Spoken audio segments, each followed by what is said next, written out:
This is the Simpit. I'm Michi Hoyer, and this is an episode of setup guiding. So for a very long time, there was like just some sort of watch me drive videos, just some random racing going on my channel, going on here on the Simpit.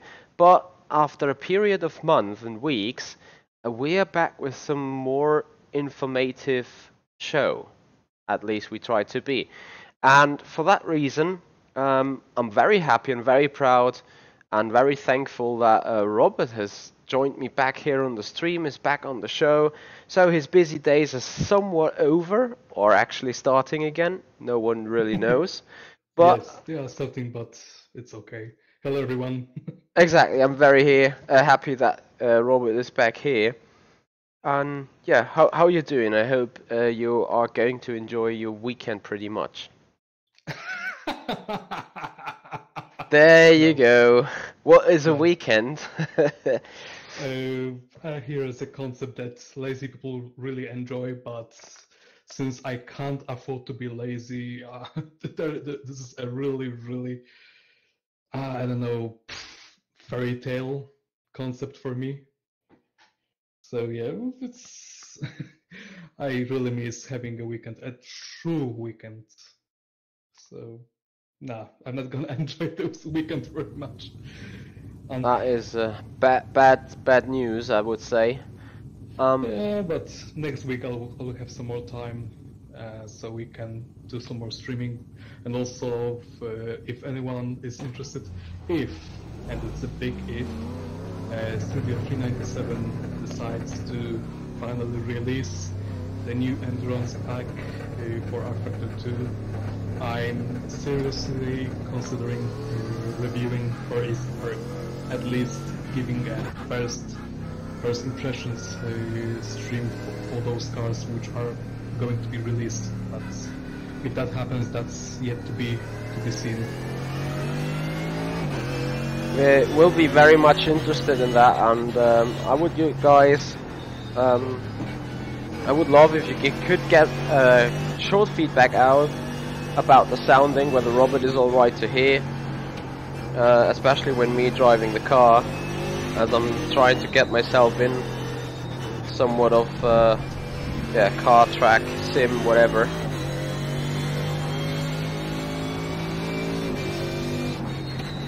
So Robert, you might have just seen it. I was like keen enough to get on with the setup being done by George Weissman and being posted in the ACR Zakspeed chat. So that is some sort of the baseline where I'd like to start from. Okay. It's useful. It's always better to tweak a setup which is already more or less thereabouts, rather than going from scratch. But yeah, I will at least try to explain anything that I do so that every change that we maybe or maybe not do is thoroughly explained. And if you have any questions, I mean, you guys in the chats, shoot them away. I'm gonna try answer them the best I can.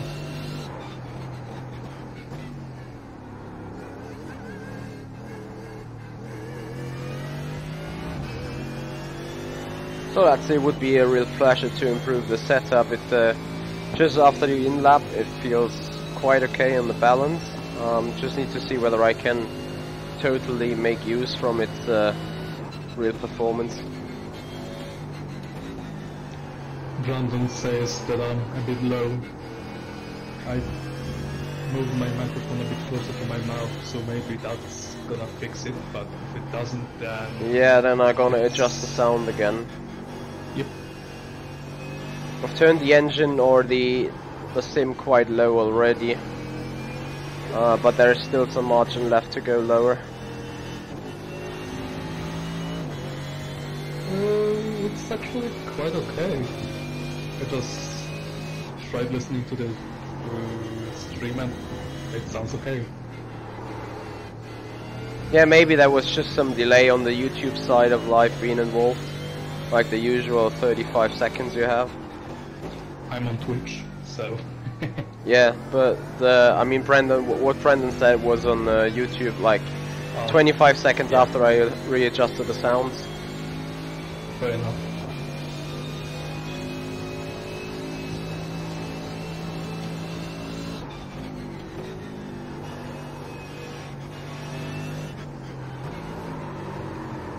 Yeah.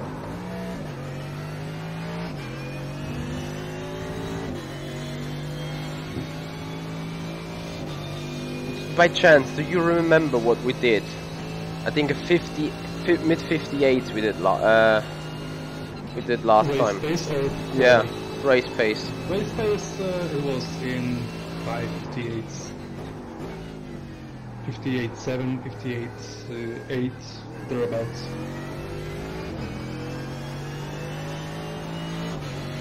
Right, so just I'm aware of first lap 159.6. Major mistake though through Spoon Corner. I saw, and that was a combination of your brake bias and a bit too much power on your left foot. Ooh, easy does it. Right, I think that is something we want to change because that spin felt weird. And it looked weird, which...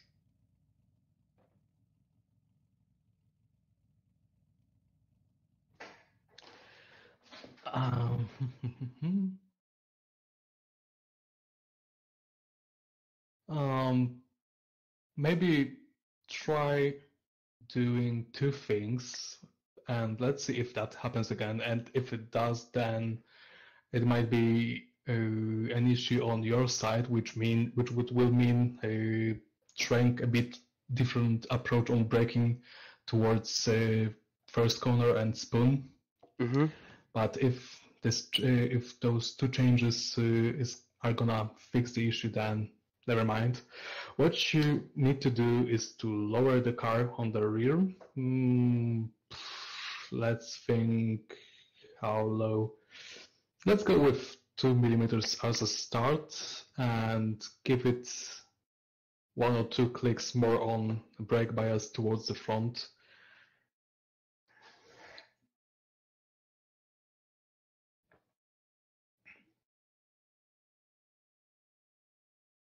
Right height is too low at the front now. Oh, yeah. Yep. That's an easy fix. You just have to raise the front just a bit, just a hair. All right. When you lower the rear, you also lower the front to some degree, but yeah.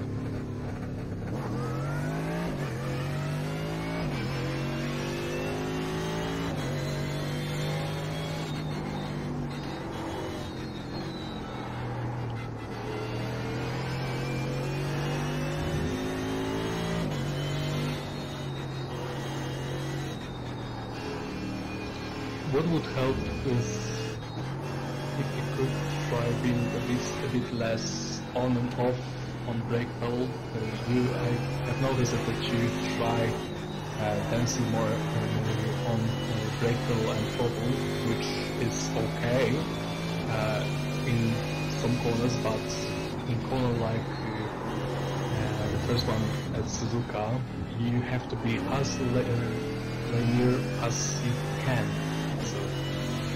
Try giving it all on the first go and then easing off the pedal steadily and then applying throttle. Don't try to go brake throttle because it can mess up the balance quite a lot and some weird dynamics can appear.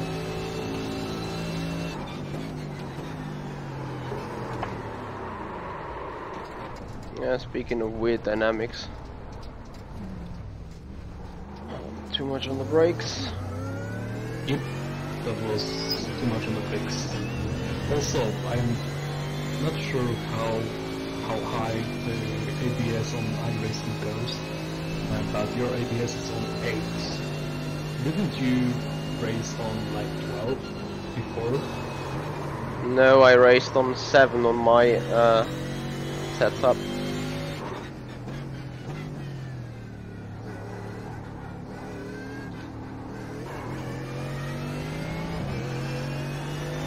Also, the higher values are more ABS or less ABS? But they should be more. Okay.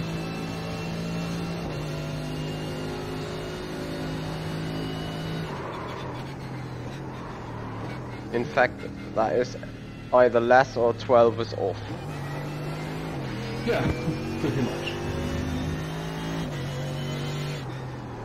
Yeah, 12 was off, whereas 11 is maximum.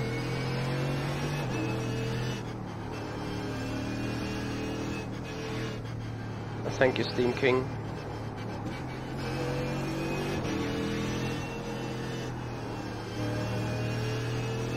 This uphill left-hander at turn 7 is like so difficult to position the car right with the brakes.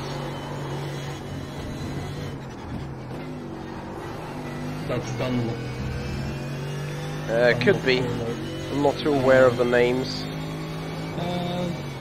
This corner is actually... this corner is very... turn-off, let's say.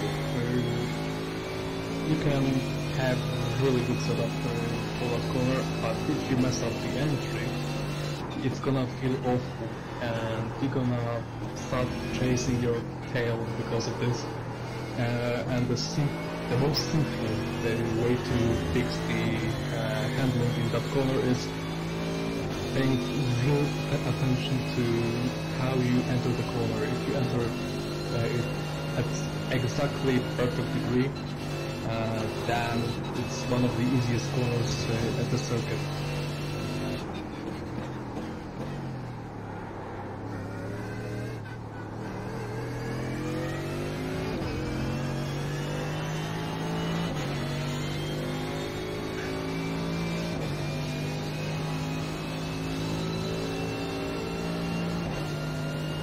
Okay, let's see a clean lap, and then I'm gonna talk.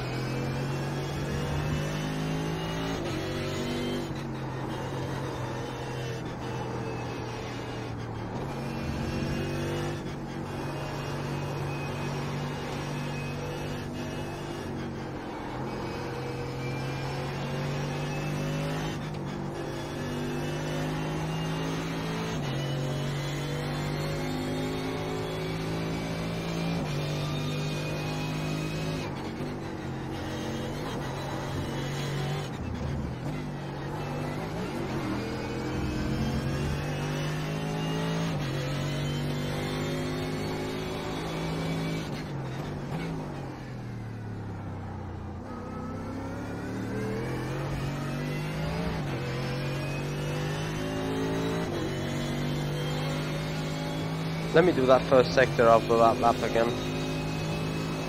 Okay, I already think I know what's going on. I have a fear, yeah.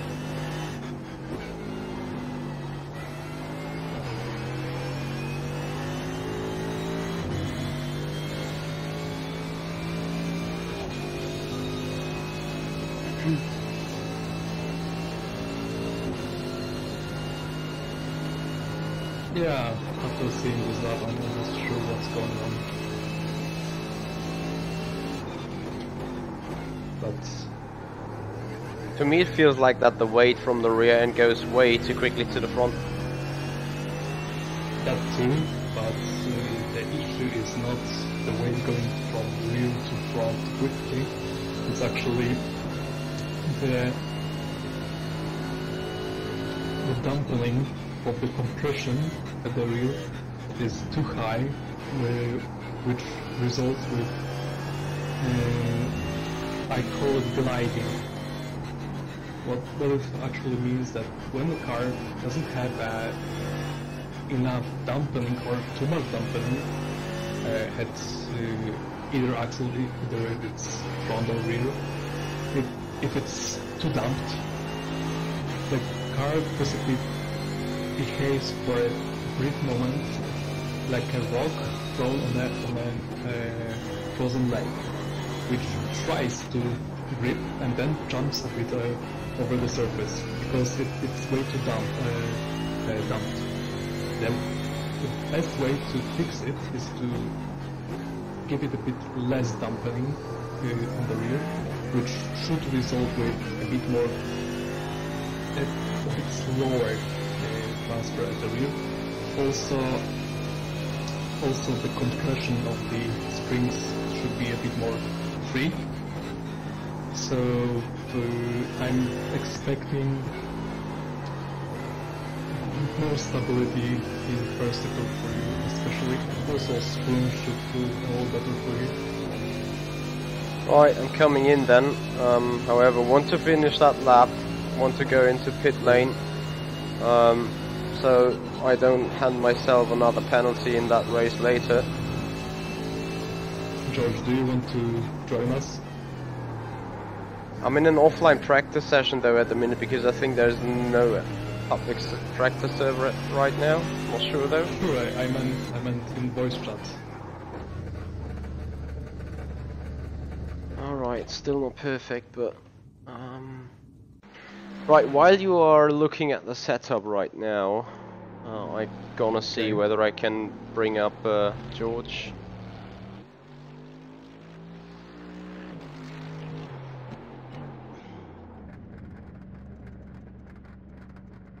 We might have to swap to ACR internal group chat though. Not an issue.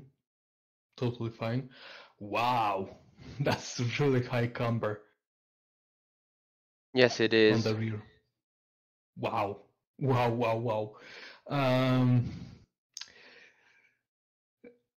I would love to see telemetry from this, but I know it's gonna take a while, especially since you don't have a converted, so you can convert the files from iRacing extensions to Motec extensions.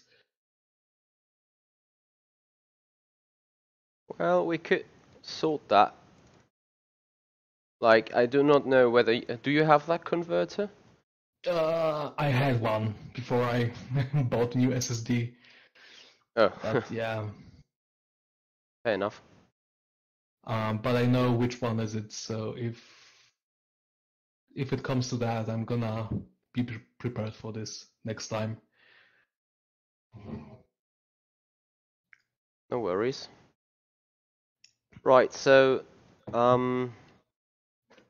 you've seen the issue, how to solve it. Yeah, I totally know, but there are a lot of things which need to be fixed here because I can't see this working. I can't see this working properly. But like I said, I'm not fan of changing too many things at once, so we're gonna have it one by one. Let's try first of all lowering the low speed compression dampening at the rear. Let's go to 5 or 6. You decide.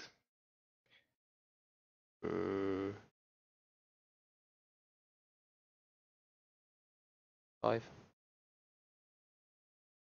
Okay, and try it. Let's see if that fixes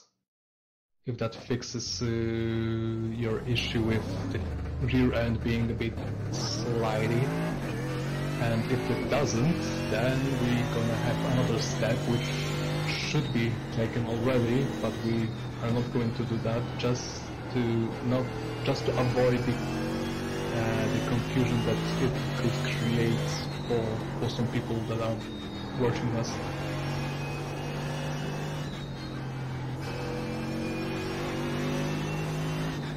I think in order to really define problem or balance, I would always love to do the out lap, do 2 timed laps, and then pull in after the second timed lap. Yes, more or less, yes. But already the car at the SS feels a lot better. Looked more plump, yes.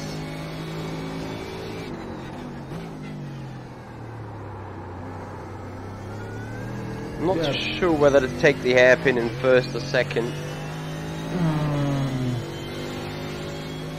I don't know how tall the gears are in iRacing, but in rFactor 2 I take that hairpin in AMG with second. First gear is too low for that.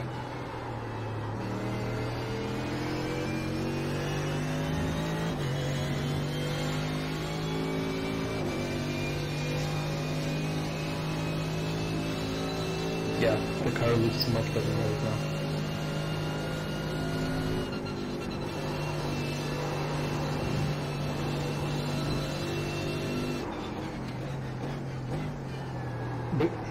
The rear end, for the people that are listening to us, the rear end right now is more free to compress itself under the load when turning left and right, because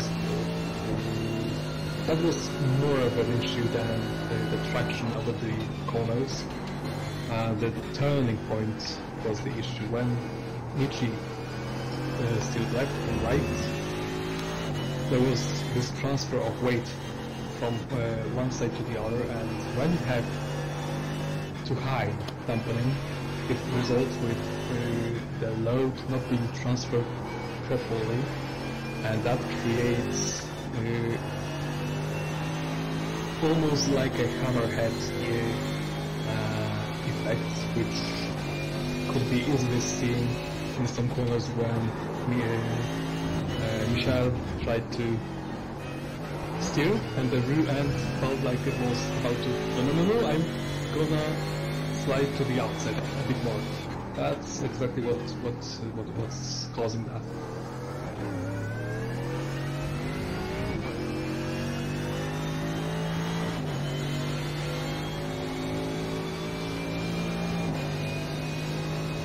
George, I have no idea which set he's riding on right now, but if it's V1, it truly wasn't that great one. There are so many things that are wrong with this setup, but I will fix it, no worries. You will benefit from this too.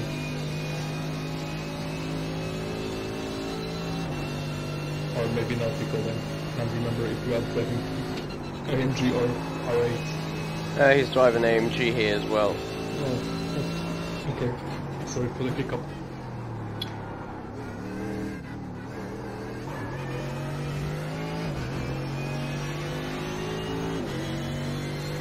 Guys, I'm gonna tell you the ambient temperature after this lap. George, be ready to be in an ACR internal group chat on the iRacing squad. We're gonna join you there. Too late on the brakes.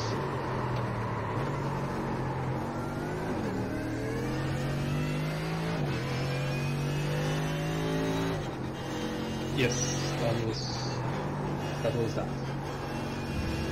Yeah, I nearly kept it though.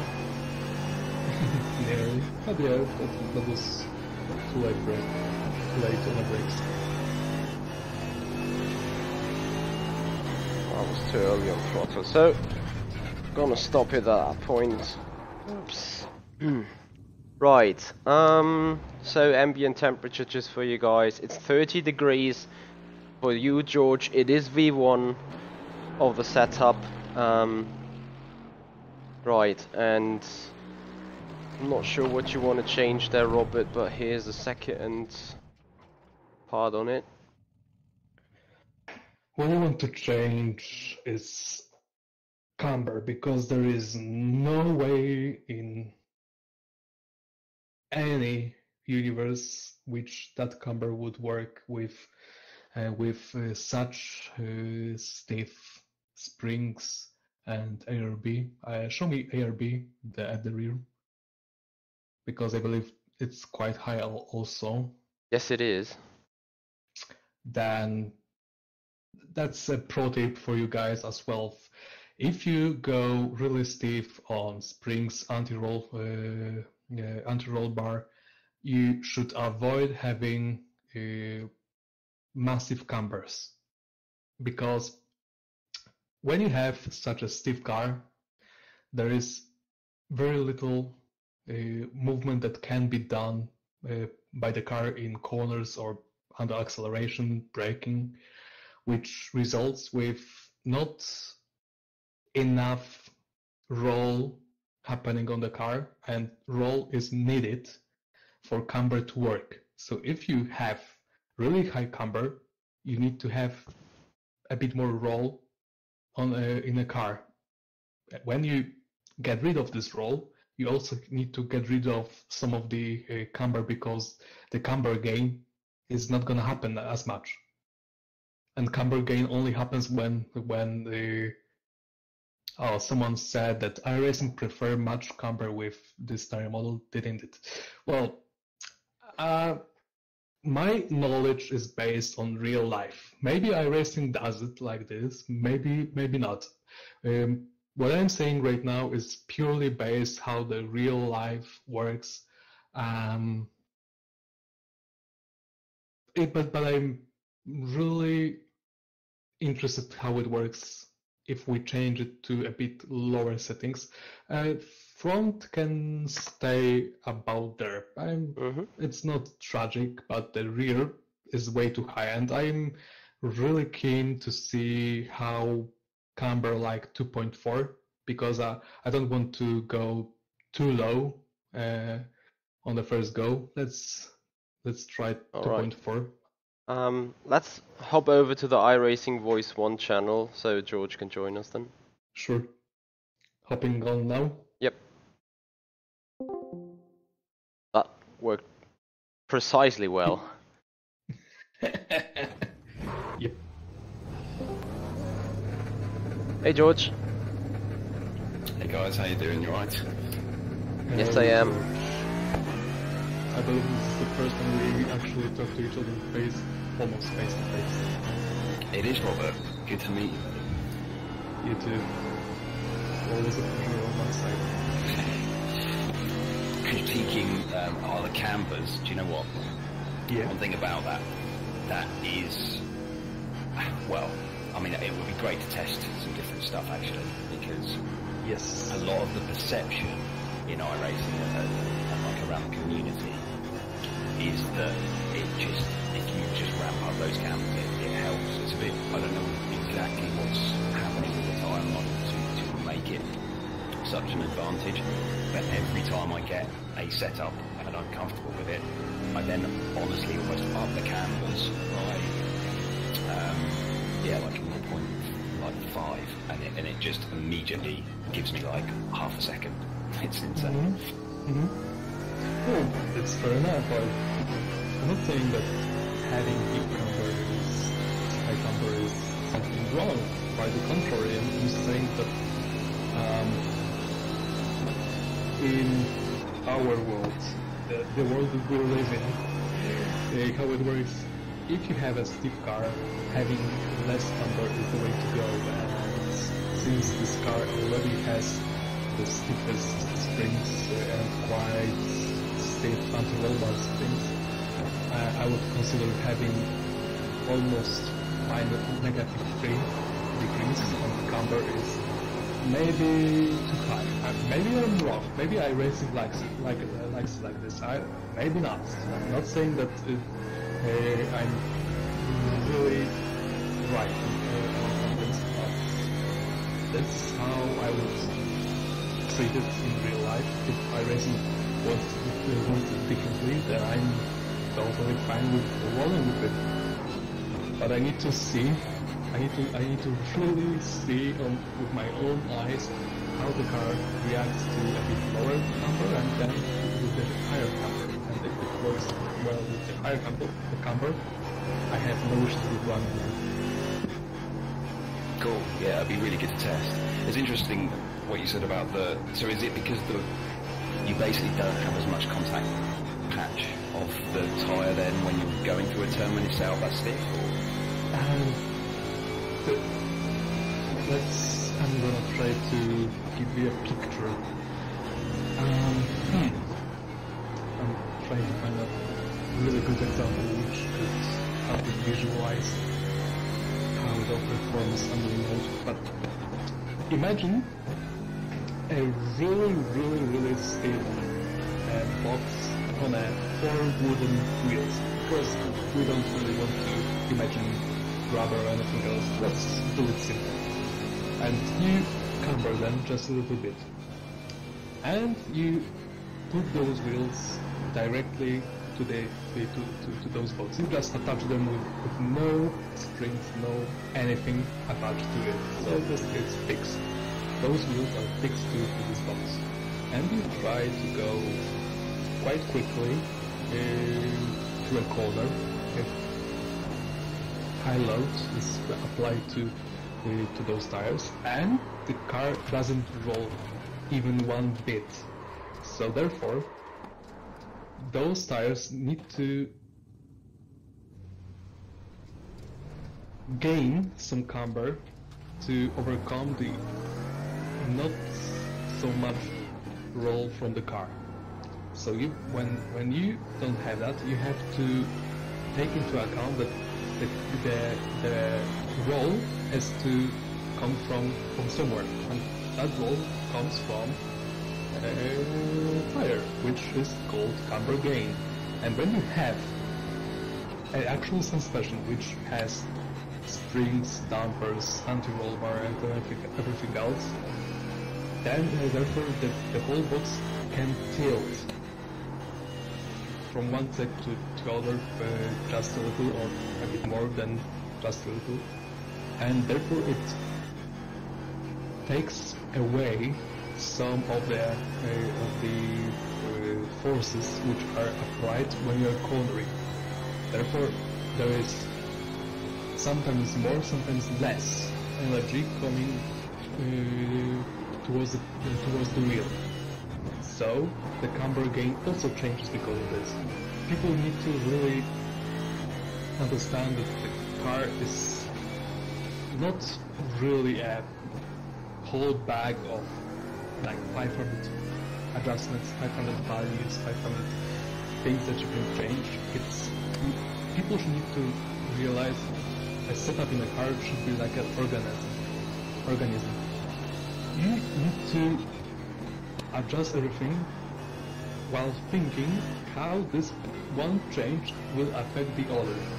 Therefore, every time you change springs, anti-roll bar, you need to think what does it do to dampers, because changing a spring setting also changes your dampers without changing them. So it's really, everything is interlinked.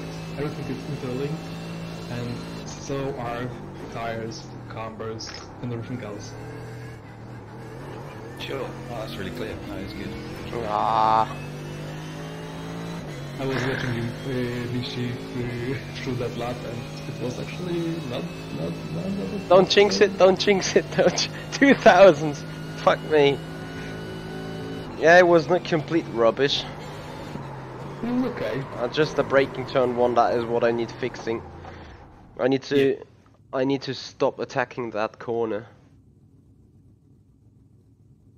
Brandon, the actual event of the IMSA holds place in the morning, so I do believe that a 30-degree setup is probably the worst you can have.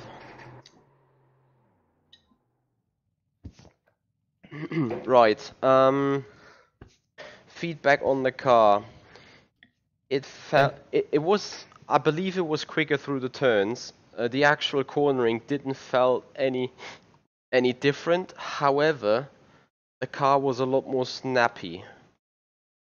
Really? Yeah, I remember the first. I would need to have to drive again, because I remember the first sector I set. When starting the SS into turn 3, I completely lost the rear and came offline, and yet I still set a purple sector 1, which made me think that despite the actual balance did not felt different while cornering itself, I felt that there is more roll or more cornering ability in the car according to the time I was gaining.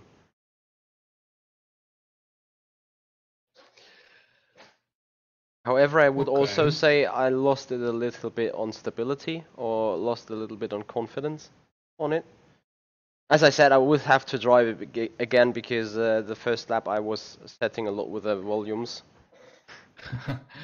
Okay, but anyway, I'm gonna ask you to do Yeah, two sure. changes.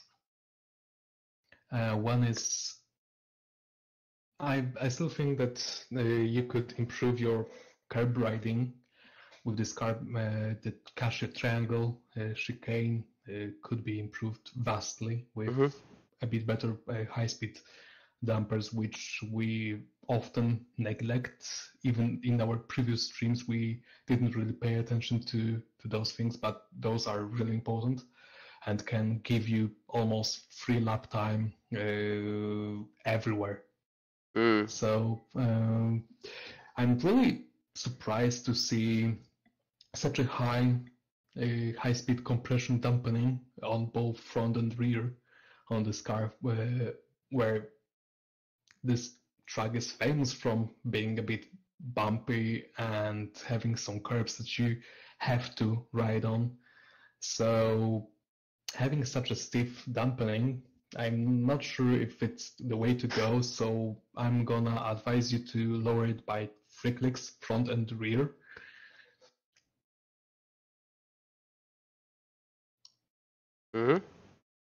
So and if, yeah? So I was just going to say that my understanding is that high speed, if you're talking about compression dampening, yes, the higher the value, the more easily it compresses. No. No.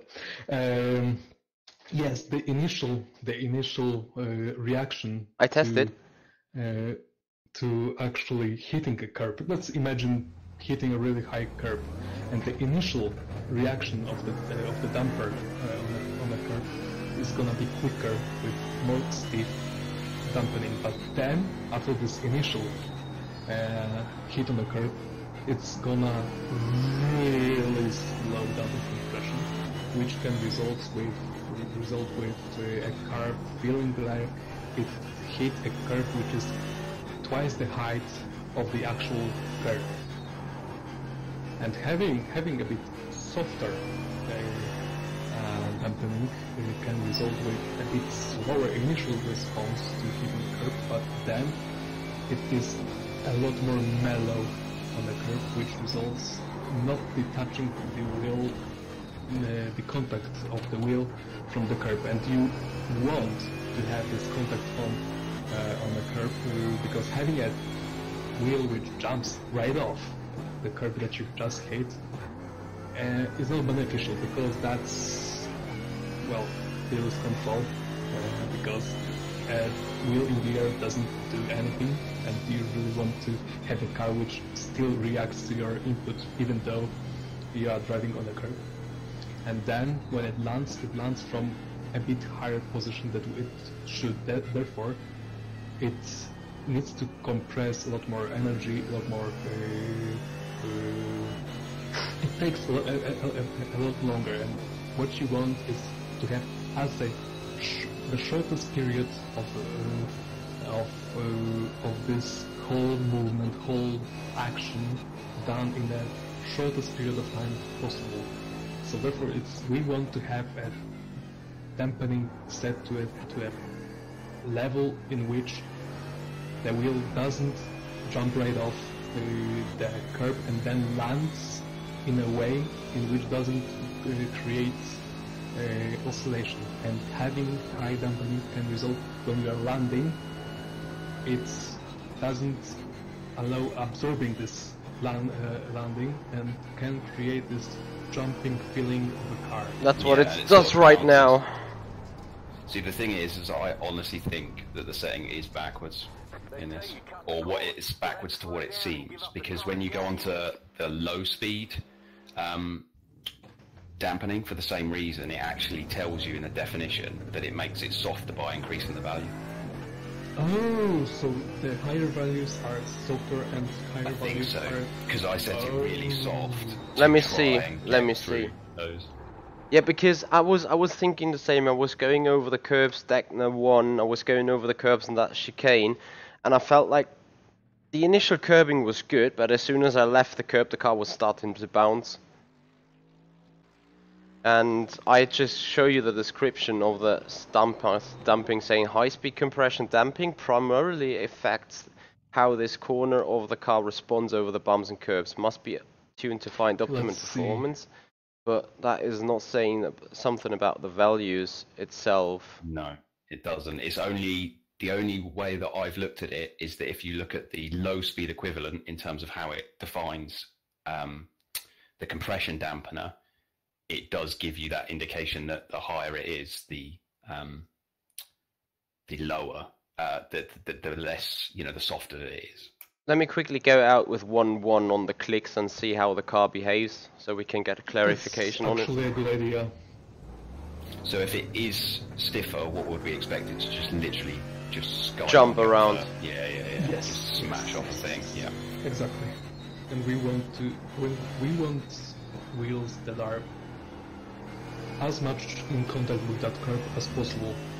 So Cool. it's just rolls over it. It doesn't jump over it, but rolls. Yes. Quite difficult to achieve actually, because every curb is different, so having a perfect behavior on every single curb is impossible to have, but if you know which curbs you are essential for good lap times to ride on, then we just focus on those and leave the rest to RNG.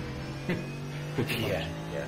So I don't know whether it's appropriate to go on to yet, but then how does it then relate, Robert, when you've got the other setting, which is the dampening setting? So is that more to do with the landing back down again and how it absorbs the landing of the car? How does that work? I'm not sure what you are asking, but you're asking what happens when you have dampening on the compression or on rebound? On the rebound, sorry, yeah, so the rebound. So, yeah. It is really important to have it's the whole action should be linear. So therefore, when you hit a curve, the wheel jumps up, and the final phase of the compression, that's the point, the transition point, where when the rebound settings starts off its action, and the higher you have it, the slower the decompression will be. So therefore, the extension of the spring will be slower, and therefore sometimes you can even land on a road without your wheel being fully extended, because you have too much dampening on your rebound, and having not enough rebound can result with a wheel which is fully extended way before landing, and there are pros and cons for this. Ideally, what you want is to have a wheel which is not fully extended, but extended to, let's say, 80-90%, more or less.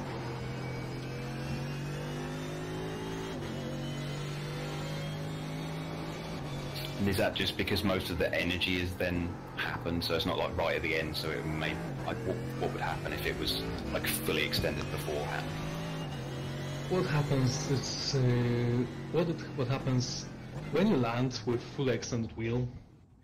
It behaves more snappy to landing. Therefore, having your, I don't know what value you will have on your compression, but if your compression is set to very high, therefore it can result with a landing which feels like a really rough landing when you're on aeroplane. When the plane lands and the pilot isn't really soft with landing, and you feel like you are hitting a couple of times the road. It's like bum bum bum. This is what happens. So it has to be harmonic. The ideal scenario is when you have a compression, happening when you hit the curb, and the expansion slowly, but not too slow, happening on the rebound, the decompression. And when you land, the best scenario is when your wheel compresses at more or less the rate at which damper allows it to compress itself, so it doesn't bottom out, because it can when it lands. And if it doesn't bottom out, then if it doesn't jump, which can happen if the dampening is too high, because the energy has to go somewhere, it doesn't vanish. So if it can't go to compress the wheel again, it creates this oscillating force which is not desirable, because it results with a car which isn't settled on the road. It isn't calmly navigating the corner once it lands. It just tries to settle itself on the road, so it has to be harmonics. Therefore, Multec is a really good tool for dialing it out.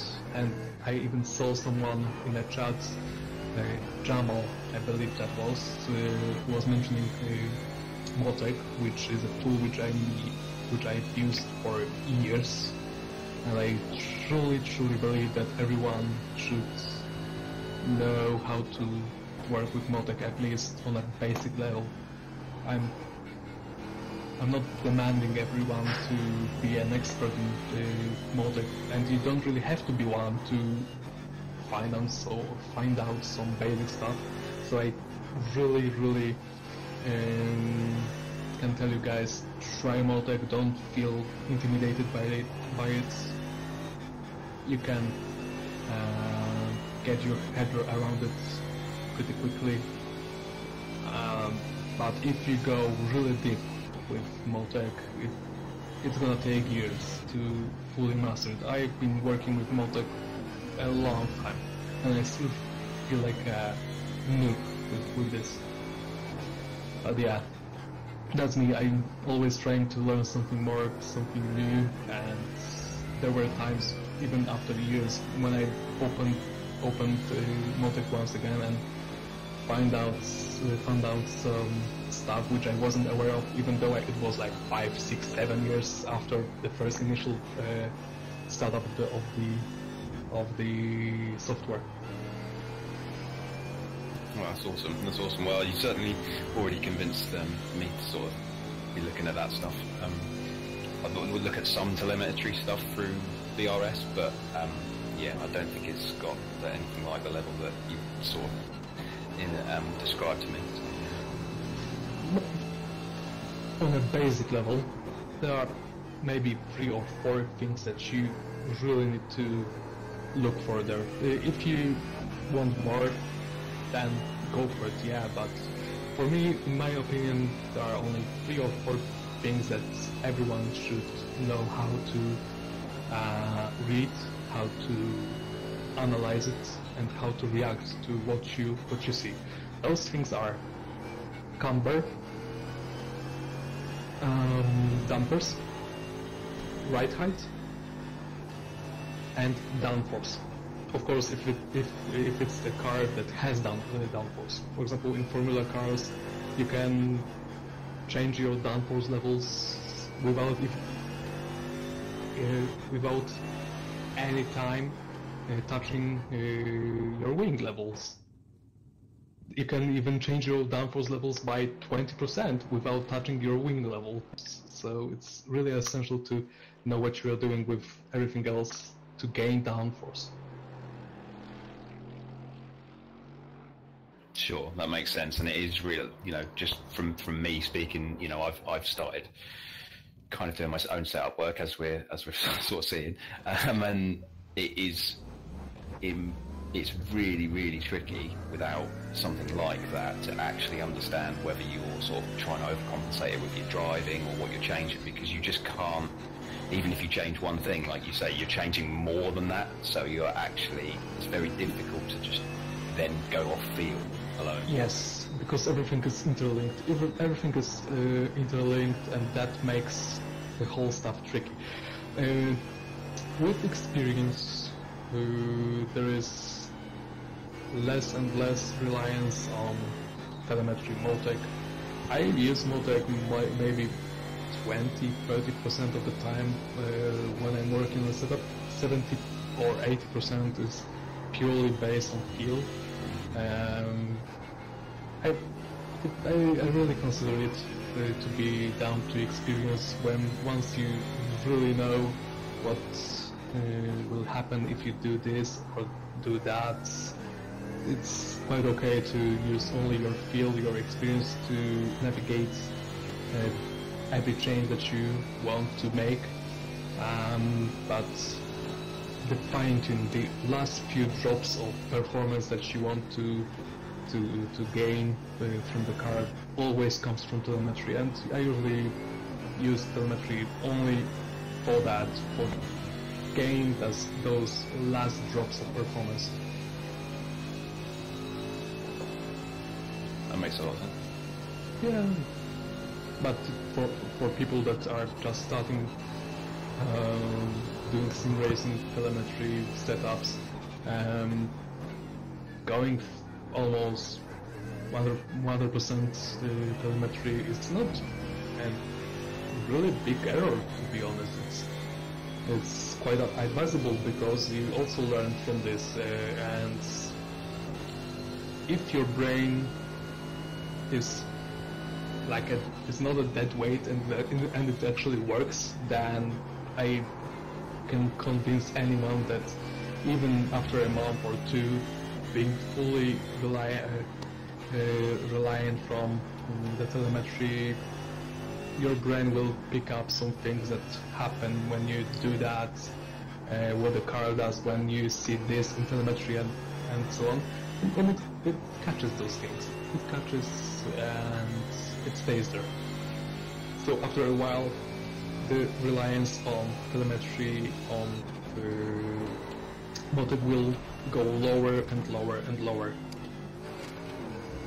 Oh, Jamal, I can see that you are a Nicky Team fan.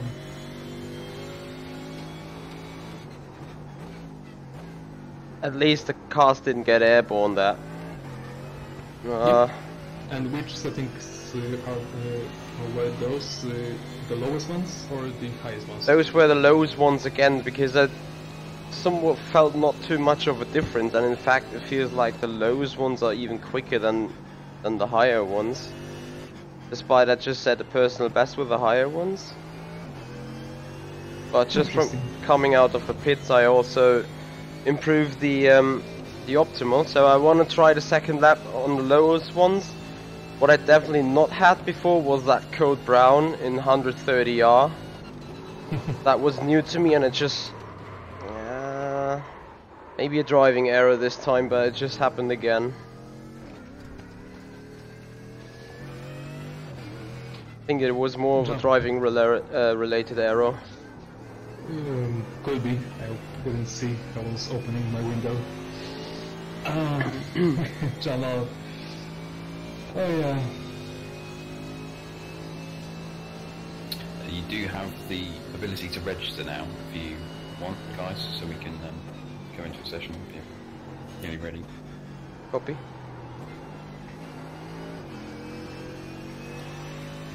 Jamal, you should really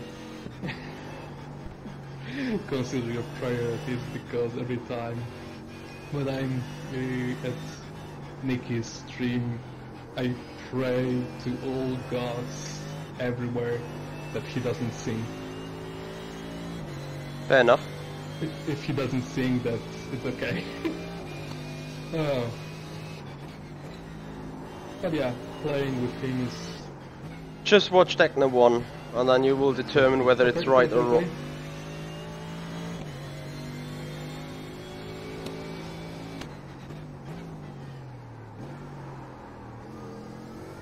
Okay, what I saw is rebound setting on high speed being yet to be adjusted to, because changing one thing without changing the other is always a very bad idea.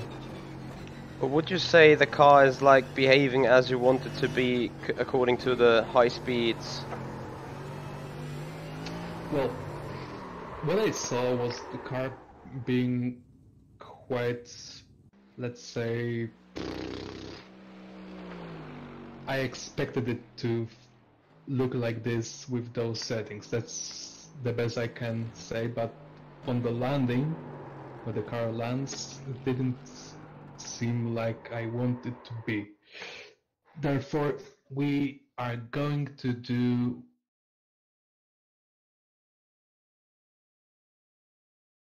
you know what? Let's go with 5 rebound dampening high speed on both front and rear. So high speed compression dampening. What was that? Rebound, high speed rebound dampening. On 5. 5. And we keep the high speed compression dampening at 1? Sure. Keep it for now, and let's see how the car deals with curbs right now. I'm not gonna say if it's gonna be better or worse, because I'm not into placebo.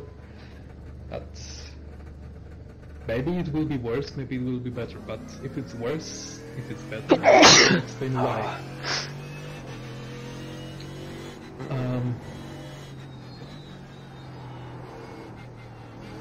Jamal, therefore you really should see a stream during which he was playing with me PUBG.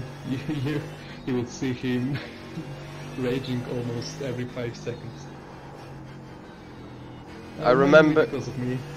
Yeah, I remember you guys were sitting in the plane there. You mean me and Michi? Yeah. Yeah, but during that play, he was really irritated by me. Watch that Dagna 1 again and the Dagna 2. Sure.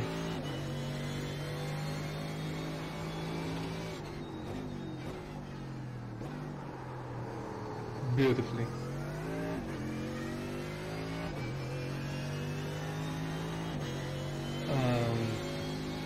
Glimmer, why I did gravitate to engineering? Well, it's the funny thing is that I'm not studying anything close to engineering because I'm studying at a medical university. So what you see, thank you guys, experience from me is me doing this for 10, 11 years, reading lots of books, talking to many real engineers which work on bikes, on cars for as a living.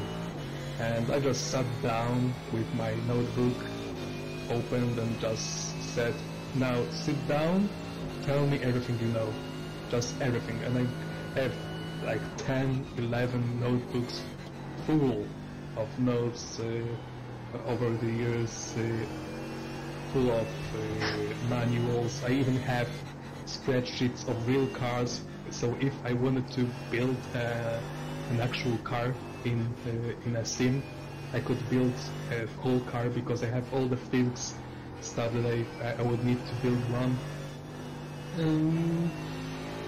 It's just my passion. The whole vehicle dynamics, racing, everything else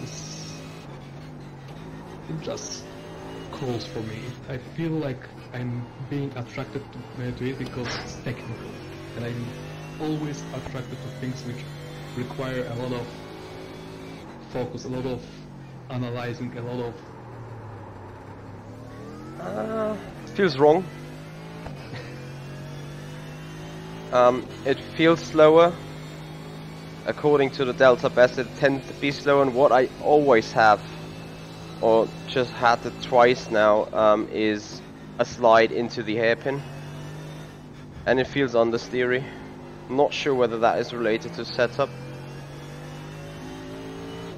Well, I don't know, but from what I saw on the stream, car was landing perfectly with those settings right now, because what you want is a car which lands and it feels like it's connected to the road instantly, like it's landing on a super glue. That's what you want. And when you were exactly at Degner's, the car jumped on the curb and landed, and it was reactive to every string input instantly, and that's exactly what you want. That's actually very true. I mean, over the curbs it felt great, but it felt very understeery as well. That could be an issue, not really linked to high-speed dampers, but to other things which we could fix. But first of all, you need to tell me more about when that understeer really kicks in. If it's on an entry, on exit, on I would in say the middle of the corner. mid to exit, especially towards the exit, it gets worse. Are you still on the brakes by then, or it's already on gas? No, it's already on gas. Like the weird thing is, last time around, before we changed that setting, I could easily like not stomp on the gas, but while being on the gas, the car kept rotating. And right now, the car feels refusing to rotate further on. Okay, let's do this. It might feel a bit awkward at first, but I want you to go back on low speed compression dampening on the rear from 5 to 6. So we are going to one click higher. And also we are going one click lower on front rebound slow speed settings from 6 to 5.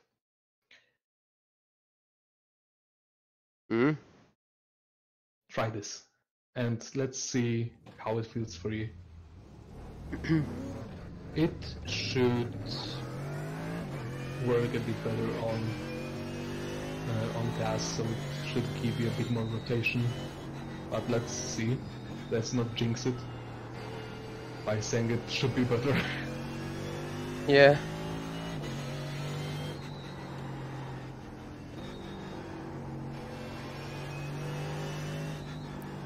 From driving this quite a bit, the change that you're looking to make would do what I think you wanted to.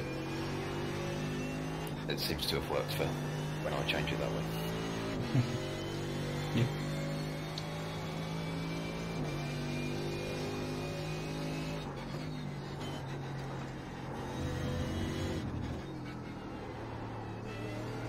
Already improving on your delta. Oh. Are you registered for the race, Michi? Just make sure. I believe so. Let me have a double check after this run. Oh wait, I can do it right now. It says join practice here, so looks like I'm registered. Guys, and I fully expect 1-2, so no pressure. Yeah, sure. Like we do in FSR and ACR for 100 years. Always 1-2. Always. I just want to get a 57 in so badly. You will. Lawfully through 150. If you do this with race fuel, you're gonna be really quick with quality fuel. Really good 130R. I mean the entry. The exit was so bad. Yeah, but the entry was really good. Well done. Okay, focus. I'm not gonna talk too much.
One more.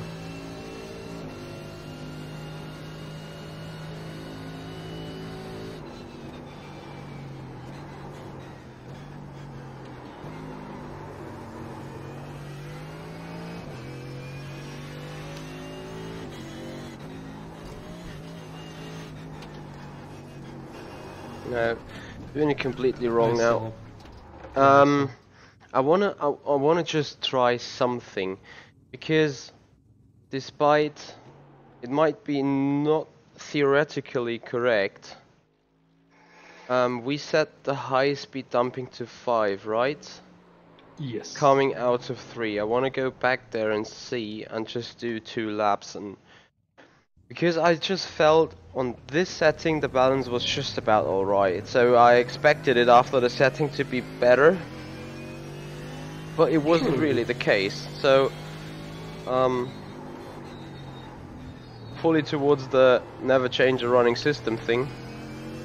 Uh-huh.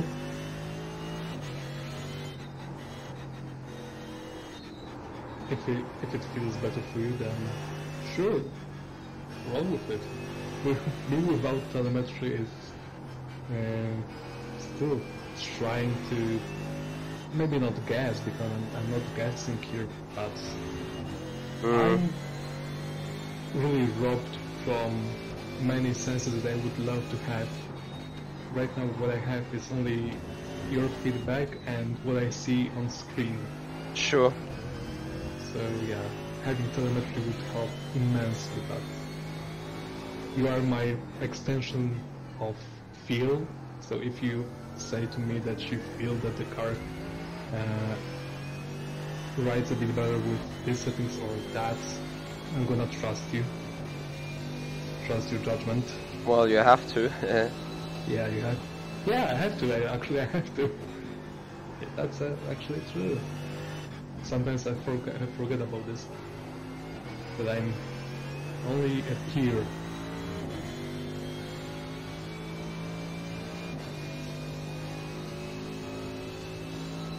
Okay, have your 2 laps and I'm gonna grab a new coffee for me. Yeah, I'm gonna get a coffee as well. And whoa!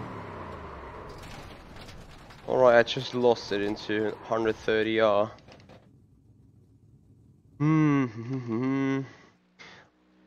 I better keep with what felt balance-wise alright, which was your solution. So I'd rather keep this at the minute.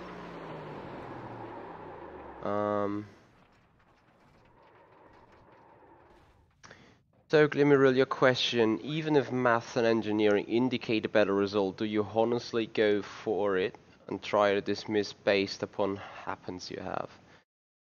Habits. No, of course. I mean, if telemetry indicates something different should be quicker, then I definitely go towards it and definitely have it a try with it. You know, at the end it's sometimes happening that the telemetry indicates something that really actually is quicker, but the balance is so off that you are in desperate of losing it. I mean, that can happen, as you just saw it. I just thought that this, what I had, is quicker. However, it was so much more unstable, I did not even get the purple sector 1 when going out of pits, which I usually do, because the sector 1 on my lap wasn't really good. And despite all that, you know, it didn't feel very happy, and I just got my confirmation in 130R, which was beautifully twice on the old setup. However, it was complete rubbish right now, for whatever reason. So as it's 20:45, since I'm sitting in a different session than usual, I just shit myself whether that race is gonna start for me right there. So I'm just waiting for the message. Brendan, the race should start right now. So, with that being said, we should go over towards the practice or race qualification session within the next couple of minutes. I don't know whether it's the correct mentality to have, but I always kind of have the mentality that the driver is actually the weakest link in all of the things, and if you're kind of at a point where, like Michi, you're saying, you don't have the confidence, or at least the confidence to have the repetition over a race distance, then even if something technically could be slightly faster, you're not able to get the maximum out of it because of either a feeling and then it just immediately becomes more sense to go with something that's even more familiar and more comfortable, at least in the short term. Yeah.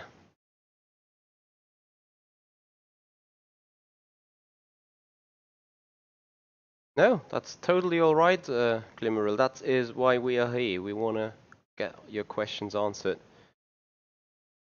Right, I'm joining some session right now. I was not like really asked to join a session, so I'm just joining a random one now on iRacing, I believe. So George, watch out whether it says connected for me, because I'm quickly getting a cup of coffee. Sure, we'll do.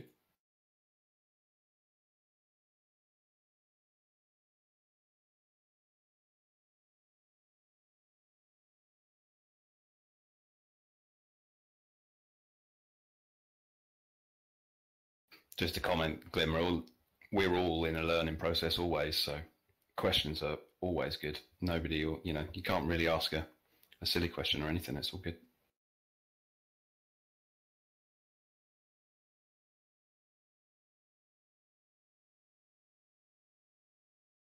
I hope it just brought me to the right session. I should think so. It'll be a second before I'm even in, but you should have done it. There's no reason why not. Yeah, because the game is still loading for me awfully long. Yeah, me too. That's pretty normal.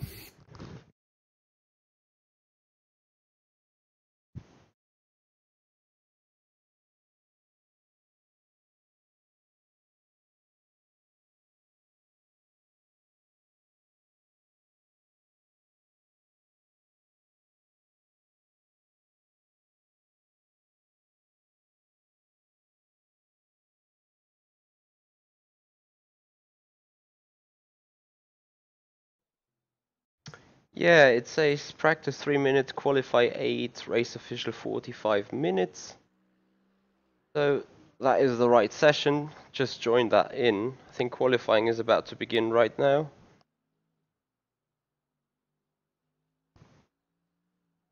And I want to get my coffee. I just got that spare minute.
Right, qualify session is on for a minute. I just remove my fuel. And then we're ready to go. Good luck to you there. Thank you.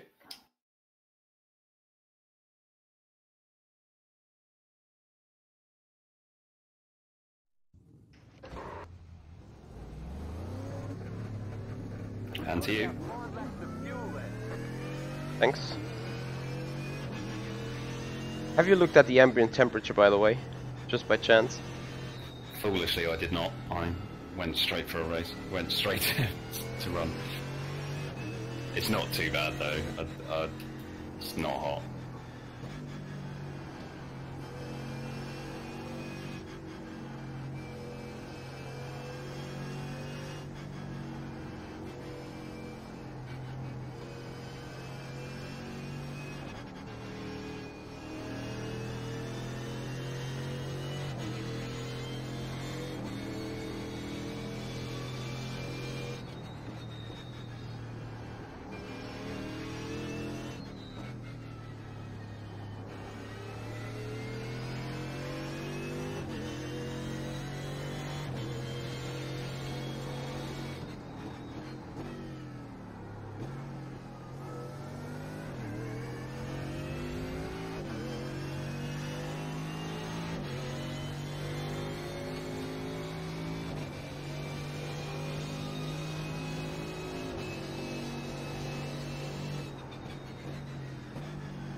I've just done...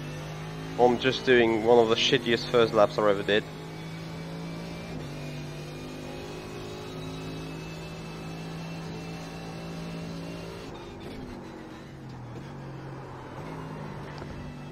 Yeah, I even off-tracked that right now, thanks to braking on the grass.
Okay, I'm back. Sorry, it took a bit longer than I thought, because my dad and uncle are setting up my No worries. audio set. So if you hear loud music coming from downstairs, that's exactly what's happening. Oh, I'm just doing so bad. Why? Yeah, I'm not hitting my marks and stuff.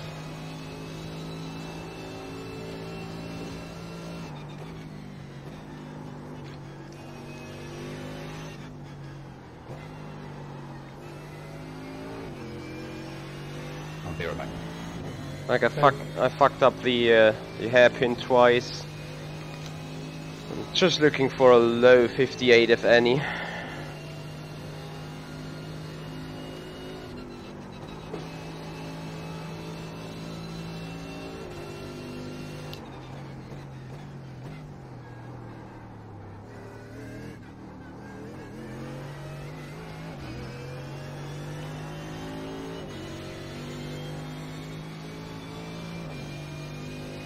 Oh, 57.8. Yeah, but still way too slow, I believe.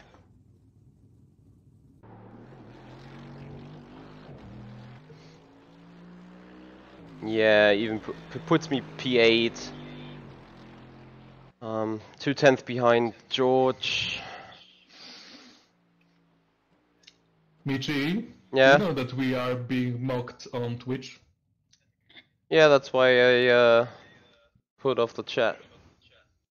For me personally, so I do not see it. But I can see what's going on generally. I don't mind.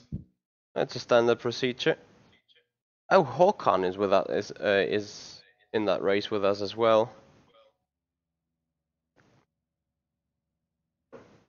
I'm back, guys. Yeah, he is. Yeah, we've got a few people in here. Maybe he wants to join the iRacing voice as well. Who? Håkan Agren has qualified in P10 or 11 of the GT3s. There you go. There you are. Good evening. Hello?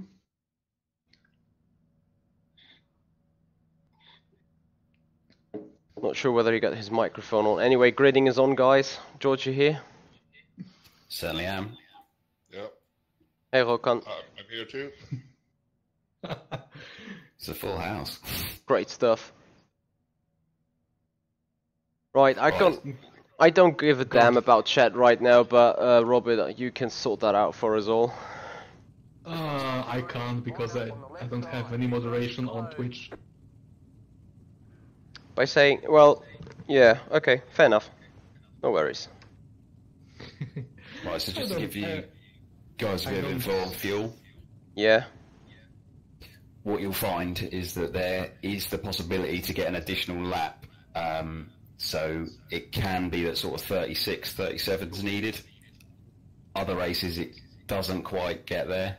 It's very difficult to determine just because if there's a fast guy, it's going to change everything, or if there's an accident. So, Lol. Look at the gridding. So car ahead, ACR Zakspeed Mercedes. Car behind, ACR Zakspeed Mercedes.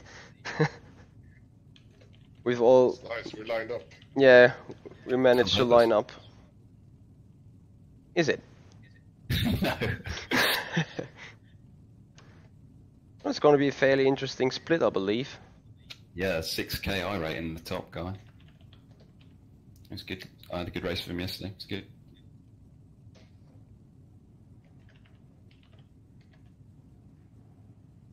Good luck, boys. Good luck. Good luck.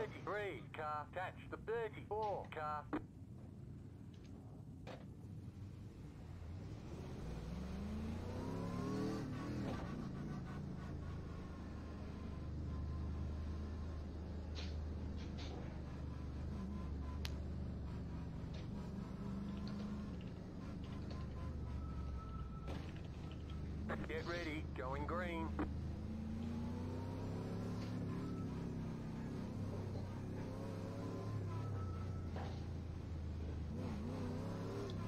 Green, green, green.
Oh, I was there the whole time and got pinched.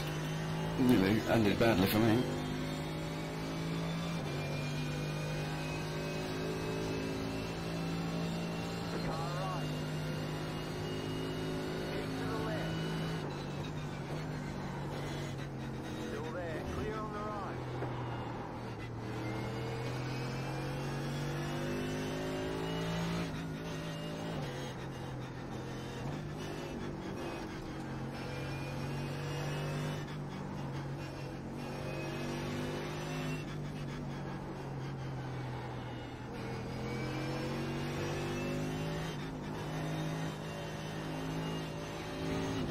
Yeah, I saw that in 130R.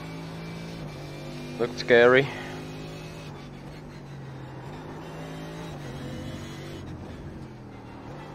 Are that all I'm the... not sure, it felt okay. I mean, like I was there, my spot. Yeah, but the I guy was is there. all over the place. He's doing mistakes everywhere. I'm just not trusting him really.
That guy has been like off track for 4 or 5 times already.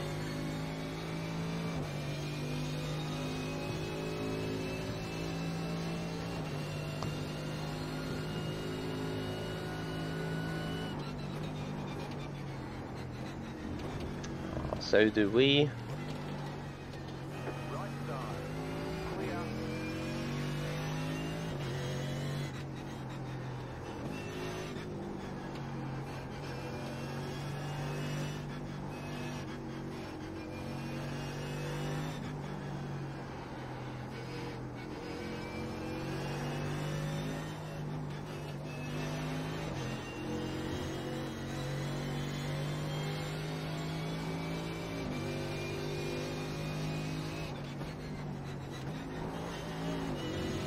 There's a GTE in the middle of this pack up here.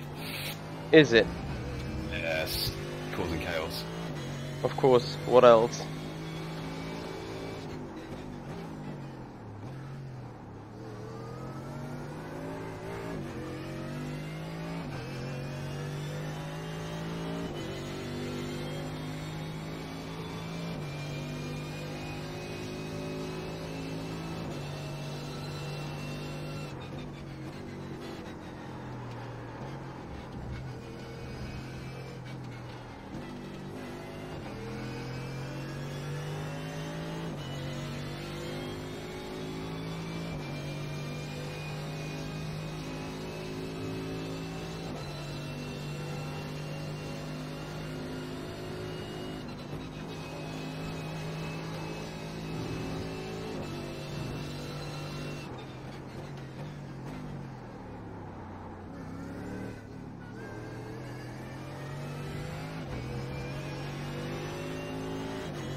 What the hell?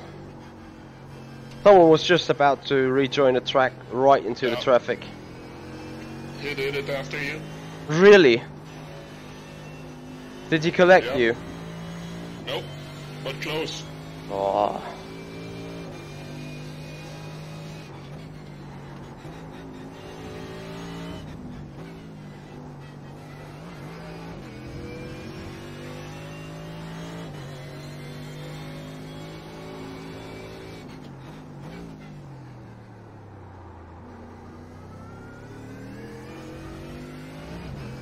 Watch out, guys, there's a slow GTE. It's struggling, damaged, and limping still.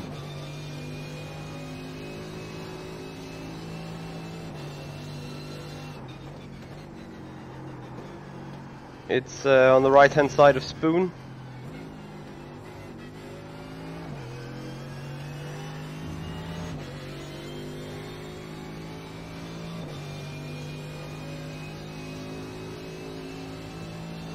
Past him. Good job.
Which is so slow, it's ridiculous.